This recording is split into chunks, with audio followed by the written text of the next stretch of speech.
Prologue. Beneath the broken sky. The sky over Valterian was a shattered mirror, its once whole dome fractured by the rift, a wound in the heavens that never healed. Moonlight bled through the cracks, casting spectral veins of silver across the land. In the borderlands, where night lingered longer and the trees whispered in tongues forgotten, a lone figure moved like a ghost through the mist. Selene. Her hair shimmered like frost under starlight, and her cloak dragged shadows in her wake. The glint of her crescent blade flickered at her hip, and her pale hands, wrapped in worn leather, bore scars of battles too many to count. Her eyes, ice blue and unblinking, were fixed ahead, though what she sought remained unseen. At her side padded a creature made of silence, a wolf of shadow, with fur that flowed like smoke and eyes like burning embers. Nyx. They had walked together for years now, through dead cities, through cursed woods, through dreams and nightmares. But Selene still did not know what Nyx truly was. Not yet. Nyx watched her when she slept, curled protectively around her like dusk itself, and when Selene cried in silence, dreaming of the day the rift took her family, Nyx did not speak. He only stayed close, always. Tonight, they hunted signs of the others, the scattered remnants of those who still resisted the fire, the ones who might be willing to stand against the coming burn. Selene knelt at a hollow tree and touched the old glyph scorched into the bark. "This is Reese's mark," she whispered. "He's close." Nyx growled low, a sound between warning and yearning. "Don't worry," Selene murmured. "We're not alone anymore." But she was wrong, because she didn't yet know what shadows slept inside herself, or what love waited in the shape of a wolf beside her. Chapter 1. Beneath a bleeding moon. The world was broken. The stars had not healed. But still, they walked. The sky above Valterian bled quietly. Jagged lines of blue-white energy cracked across the heavens like ancient lightning frozen in time. Each fracture hummed, faint and wrong, like a harp string drawn too tight. The rift had not grown tonight, but it had shifted, and Selene felt it in her bones. She paused at the top of a frost-touched hill, silver hair rippling like silk under the wind. A sea of ghost grass rolled beneath her, each blade faintly glowing with moonlight's memory. Somewhere far below, nestled deep in the borderlands, something stirred, something hungry, a breath beside her. Soft, steady. Nyx stood at her side, silent as ever, more shadow than beast, his great body outlined only by the faint ember light of his eyes. He was massive, taller than a horse, lean like a hunting wolf, his fur drifting in the wind like mist, and yet despite his size, his presence was calming, not threatening. Selene glanced at him, her expression unreadable. "It's shifting again. The rift." Nyx said nothing. He never did, at least not with words, but in the deep well of his gaze, there was a knowing, a quiet affirmation, a warning. She turned her eyes forward again. "Then we keep moving." They descended the ridge in silence, weaving between twisted trees and stone cairns older than any living soul. As they walked, Selene let her hand drift over the hilt of her crescent blade, fingers brushing runes etched into its grip. Each mark was a name, each name a fallen warden. Most of them had died without ever seeing what lay beyond the rift. The earth darkened as they entered a grove of dead trees. Their branches clawed the sky, skeletal and still. Beneath them, the air was thick with silence. Not the absence of sound, but the smothering of it. Nyx growled low in his throat. Selene slowed. Her breath misted in the air now, though the temperature had not dropped. "Something's wrong," she murmured. "There's death here, but not recent." Nyx padded forward, his body brushing hers briefly as he passed. She felt it, the heat beneath his fur, the magic that pulsed just beneath the surface. It reminded her of a fire buried in snow. Dormant, waiting, he moved toward the center of the grove, where a pale stone jutted from the ground like a fang. Strange glyphs marked its surface, burned into the stone, not carved. As Selene approached, the glyphs flickered. She touched the stone. Pain stabbed behind her eyes.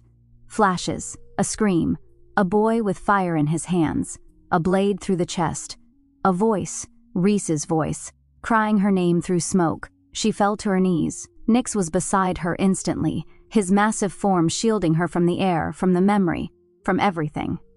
He pressed his forehead lightly to hers, a gesture that somehow grounded her. "I'm fine," she whispered, though her voice trembled. Nyx tilted his head, eyes narrowing, not with doubt, but with something softer. Worry. "I said I'm fine."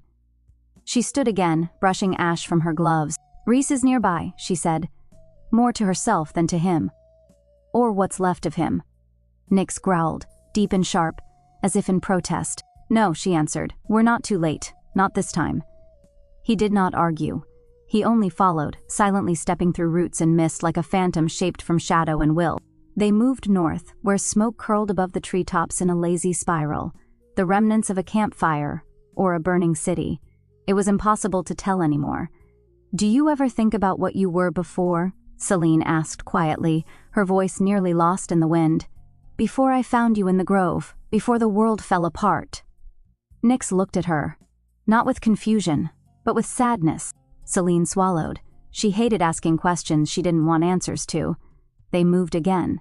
The smoke thickened as the trees thinned, and then finally they emerged onto a ridge overlooking the broken bones of a village. Stone chimneys jutted like snapped fingers from ashen ruins. One house still smoldered. The rest had long since given up. Selene didn't move. She felt it now, deep in her chest, like an echo that wasn't hers, a sorrow that came from the land itself. Nyx stood beside her, motionless, watching. "It happened here," she said, voice hollow. "He tried to save them." From below, a voice called out, not a living one. A memory trapped in ash. "You should have run, Rhys." Nyx growled again, louder. Selene's blade hissed as she drew it from its sheath. She looked at Nyx. "Let's find him." And as they descended into the ruins, Nyx walked beside her, not just as a shadow wolf, but as something more, something watching, waiting, and slowly remembering who he was. Chapter 2. Embers in the Dust. The village was dead, not the clean, peaceful death of an abandoned place reclaimed by nature, but a lingering, spiteful ruin, gnawed hollow by something far older than flame. Selene stepped over the charred remains of a gate, one hand resting lightly on her blade's hilt. The air was thick with soot and silence, as if even the wind had forgotten how to speak here. Behind her, Nyx padded quietly through the ash, his great paws leaving only the faintest of prints. His eyes scanned the shadows, flicking toward every flicker of movement, even the ones that weren't real. "Keep close," Selene murmured. "This place remembers us." Nyx's ear twitched in acknowledgement. He moved slightly ahead of her, as he always did when he sensed something wrong. And something was very wrong here. The houses were still standing, but they flickered. One moment solid, the next moment ghost-like, as if reality itself were gasping for breath. Walls shivered, then reset. Doors creaked open, then vanished. Time had broken here, and left its pieces behind to rot. They passed what was once a well. Its stones were melted together, fused by heat no fire should have made. Selene's gaze drifted to the burned skeleton lying beside it, curled inward, as if trying to protect something in its final moments. She didn't look away fast enough. A whisper brushed her ear. "You were too late then. You'll be too late again." She froze. Nyx turned, stepping close, pressing his body against hers. Selene clenched her jaw. "It's just the burn, it lies." But in truth, it hadn't sounded like a lie. It had sounded like Rhys. They pressed deeper into the ruins. The air grew hotter with every step, and the light dimmed. Not from dusk, but from the presence settling around them. The burn was awake, and it was watching. A low growl rumbled in Nyx's throat. Selene turned the corner of a broken alley, and saw him. Or at least, she thought it was him. Rhys stood in the center of the square, surrounded by the hollowed shells of buildings. His broad frame was barely recognizable beneath soot and scorched armor. His hair was longer now, tied back. His sword hung limp in his grip. He looked up, and his eyes, once molten copper, were black. Selene took one step forward. "Rhys?" He didn't move. Nyx stood between them in an instant, growling, but Selene raised a hand. "Wait." She stepped past Nyx, her breath shallow. "I thought you were dead." Rhys tilted his head. When he spoke, his voice was layered, his and something else beneath it. "I burned, but I'm still here. So are they." He raised a hand, and the shadows behind him moved. Dozens of figures began to emerge, Flickering, smoking, eyes glowing faintly. Emberwalkers, the village is dead. Selene's breath hitched. "Rhys, what have you done?" I stayed. He stepped forward. They screamed. I listened. They wept. I remembered. They wanted a guardian. He opened his arms. So I became one. The Emberwalkers closed in behind him, silent, weeping light from where their eyes should be. Selene drew her blade. Her heart thundered. But still, she couldn't bring herself to raise it. Not yet. Not against him. Then Nyx stepped beside her and spoke. His voice was low, rough, resonant. "That is not Rhys." Selene turned sharply toward him. Her wolf, her Nyx, had spoken. His form shimmered faintly, a halo of emberlight clinging to the edges of his body, and for a brief moment she saw the shape beneath it, a man's shadow, tall, grieving. The burned thing posing as Rhys let out a hiss like wind through a dying flame. "You should not speak," it said. "Not yet." Nyx bared his teeth. "Then stop me." And in a blur of smoke and silver he leapt.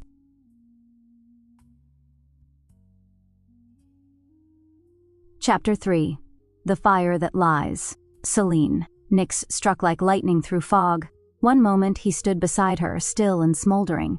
The next he was mid-air, jaws wide, body wreathed in flickering light. The burned mockery of Rhys raised his blade to defend, but too late. Nyx collided with him, driving the creature backward into the shattered statue behind them. Stone cracked. Shadows screamed. The Emberwalkers surged. Selene didn't have time to grieve. She moved. Her crescent blade whispered through the air as she spun, parried, and cut. One Emberwalker lunged. She caught it with a strike to the throat, but it didn't bleed. It dissolved in smoke and memory. Another lashed out with blackened claws. She ducked, swept low, and severed its legs at the knees. They weren't fighting for survival. They were fighting for his memory. The thing that wore Rhys's face rose again. Its voice was no longer layered. It was fractured, like glass grinding against stone. "You let him die, Selene." She froze. It grinned. Rhys's grin, cracked and hollow. "You left him to burn. You didn't even look back." Selene's blade faltered. For a breath, just one, she saw it. The flames, the collapsing sanctum, Rhys's hand reaching for her in the chaos. And herself turning away, obeying her commander's order. She had lived with that choice every day since. She nearly fell. But then, Nyx landed beside her, bloodless but breathing hard, smoke rising from his fur. "Don't listen," he growled.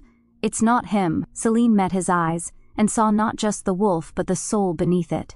For the first time she realized how human his gaze was, how steady, how knowing.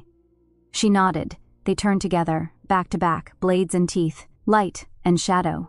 They fought as one. Nyx. Pain licked across his ribs as one of the ember things raked him with claws of condensed grief. It wasn't the physical wound that hurt. It was the memory embedded in the strike. He felt Selene crying. Not now. Then, years ago, alone. He shoved the memory aside and bit deep into the creature's throat. It vanished in a burst of burning ash. He couldn't afford to lose focus. Not now. Not when she was watching. He had spent years at her side, silent, faithful, watching her break and rebuild herself over and over. Never speaking, never revealing the truth. But when that thing used Rhys's voice to break her, something inside him tore loose. He had spoken. And now he would fight, not just for her life, but for the pieces of her soul she didn't know she'd given him. The false Rhys was strong, but wrong. Its form shimmered with borrowed grief, its blade made of guilt forged by lies. It didn't fight to win, it fought to wound. "You were always afraid," it hissed, "that you would lose her, that she would never look at you like she did him." Nyx didn't flinch. "I still am," he said. And then he drove his claws into the thing's chest and pulled the shadow from it. The illusion shattered. The Emberwalkers crumbled to ash. Silence fell. Nyx stood panting in the smoke, and behind him Selene stared at him, not afraid, not confused, but seeing him, truly. Chapter 4. The Quiet Between. The ash had stopped falling. Not because the sky had cleared, but because nothing remained to burn. The ruins of the false Rhys and the Emberwalkers lay scattered across the square, dissolving into the dust from which they had been summoned. The silence they left behind wasn't peace, it was weight. a hush thick with things left unsaid. Selene sat on the edge of a broken fountain, her sword across her lap, her silver hair damp with sweat and soot. She hadn't spoken in minutes. She wasn't sure what to say. Nyx stood a few paces away, facing the shadows, his form barely holding shape. Smoke curled along his flanks. The light at the edges of his body still pulsed, gentle, warm, and not entirely of this world. His breathing was steady now, but heavy, like he had fought something more than the things with claws. Selene stared at him. "You spoke," she said softly. Nyx didn't turn. She swallowed. "You've never, not once." Still, no answer. The quiet stretched. Selene's hand tightened on the blade's hilt. Was it the entity?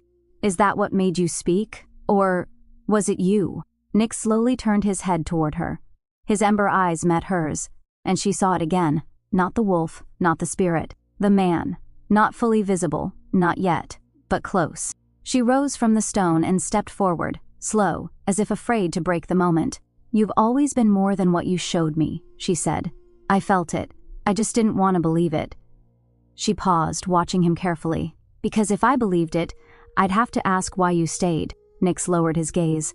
The flicker of light around his body dimmed, curled in. When he finally spoke, his voice was barely louder than the wind. "Because you were alone." Selene's breath caught, and so was I. She took another step closer. "That night in the grove, I thought I was saving a dying wolf, but maybe I just needed to hold something warm, something breathing, something that didn't leave." Nyx said nothing. The last of the false flame drifted around them like ghost smoke.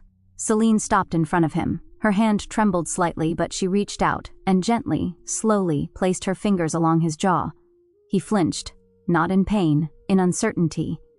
"You have a voice," she whispered. "You've always had one. Why did you hide it?" Nyx looked up at her, ember light flickering softly behind his eyes. "Because I was afraid. That if I spoke you'd stop needing me." Her hand dropped away. The pain on her face wasn't sharp, it was quiet.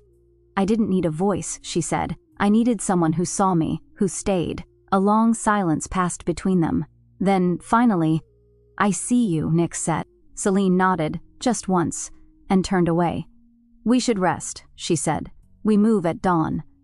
Nyx said nothing as she walked past him, but she felt the weight of his gaze at her back, and somewhere deep beneath the stone, where memory and magic slept together in silence, the world shifted. Just a little. Seen.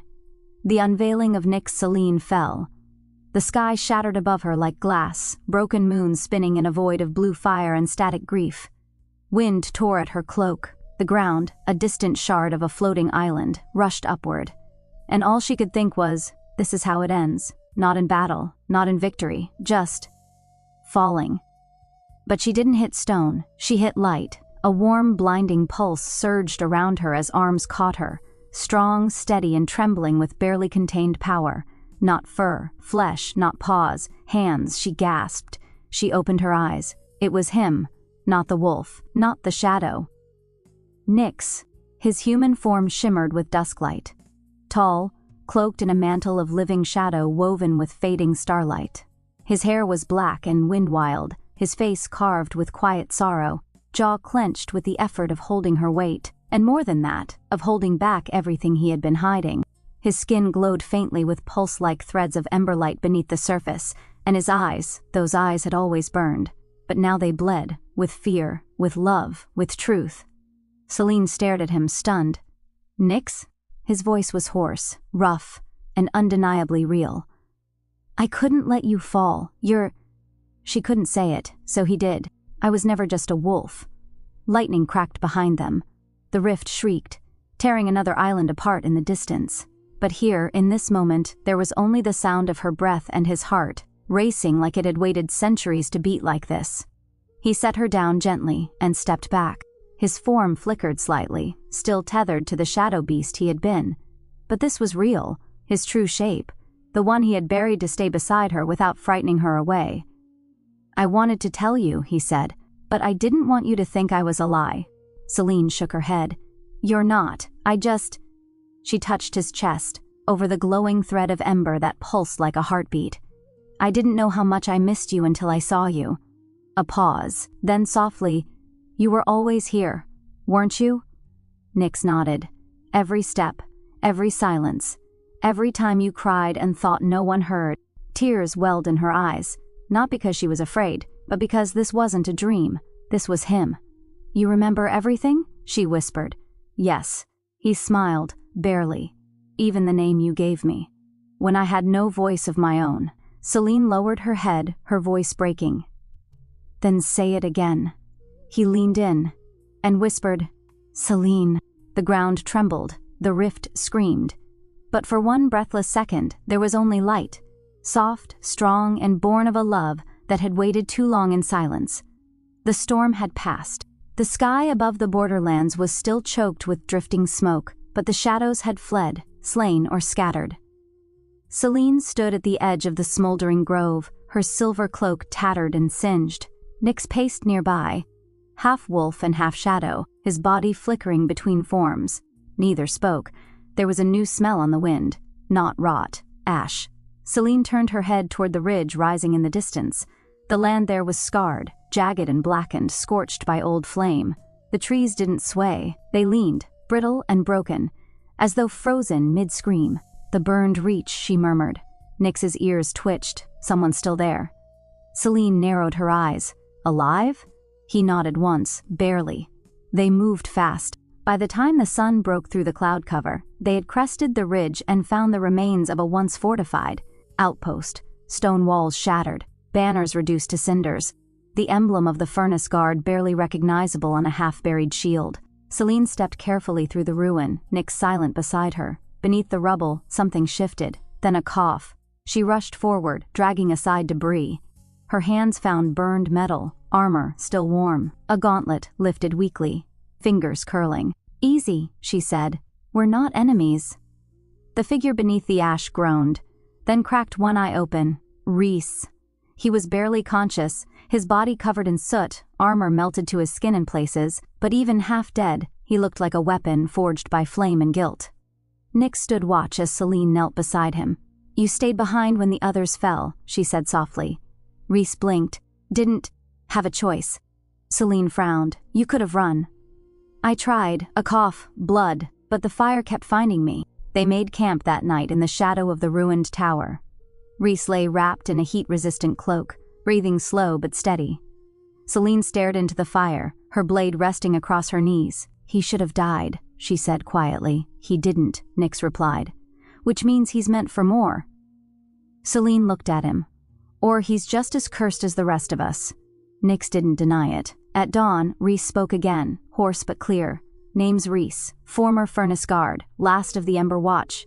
He looked at them, eyes sharp despite the pain. You're hunting the rift, aren't you? Selene nodded. Rhys smiled, bitter but not broken. Then you're going to need someone who's already been burned.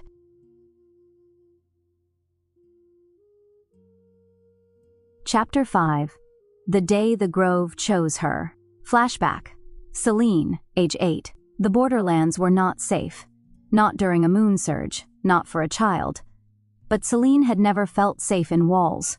The others, children of the Order, huddled inside the stone monastery of Careth's Hollow, kept busy with scrollwork, drills, and silent prayer. Selene snuck past them with the ease of a shadow. No one stopped her, no one saw her. They never really did. She wandered alone, following whispers only she could hear, voices woven in the wind, soft as lullabies, pulling her toward the Valewood, toward the shimmer groves, toward danger. She didn't care. She didn't have a mother to scold her, or a father to come looking.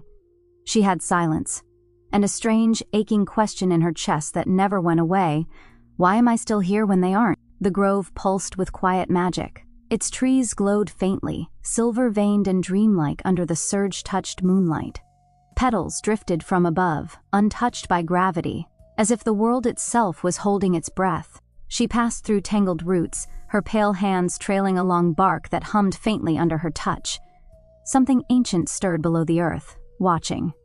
Then she saw it, a clearing wrapped in stone and overgrowth, veiled by luminous mist. At its center stood a dying tree, blackened, cracked, pulsing faintly with blue light. It looked wounded, split down the middle, its branches curled like arms in grief. And beneath it, curled in the roots, lay a wolf pup, but no normal pup. His fur was midnight shadow laced with veins of ember light, twitching with fading energy. He was small, too small for his spirit. She felt it instantly, like heat under skin. He was dying. Selene gasped and dropped to her knees beside him. His breath was shallow, broken. His body trembled like wind-torn smoke. One of his legs was twisted unnaturally. A deep gash split his flank, glowing gold, not red. Magic wounds, not claw or fang. Selene reached toward him. "Don't die," she whispered. The wolf didn't flinch. He looked up at her. His eyes burned, not with pain, but recognition. Selene froze. She knew this feeling, the same one she'd felt the day her father died. The moment before he was taken, the moment when time held still, and something broke inside her forever. The pup didn't whimper, he didn't growl. He understood her, so she touched his muzzle gently. And something shifted. The grove lit up, just for a moment. Every petal in the trees shimmered. The roots glowed. The dying tree pulsed once. And in her mind, she heard a voice. Not his voice, not yet. But a voice of the earth. "You are not meant to save him, but you chose him. So now, he will choose you." Selene gathered the pup into her arms. He was warm but too light, like holding fading smoke. His head rested in the hollow of her shoulder. She turned, retraced her steps through the Valewood. When she returned to the Order's gates, her arms blackened with moss and runes from the sacred grove, the wardens shouted. They demanded, "What is that thing? Where did you find it? Do you understand what you've done?" Selene just stared at them, silent, steady. Then she whispered, "His name is Nyx."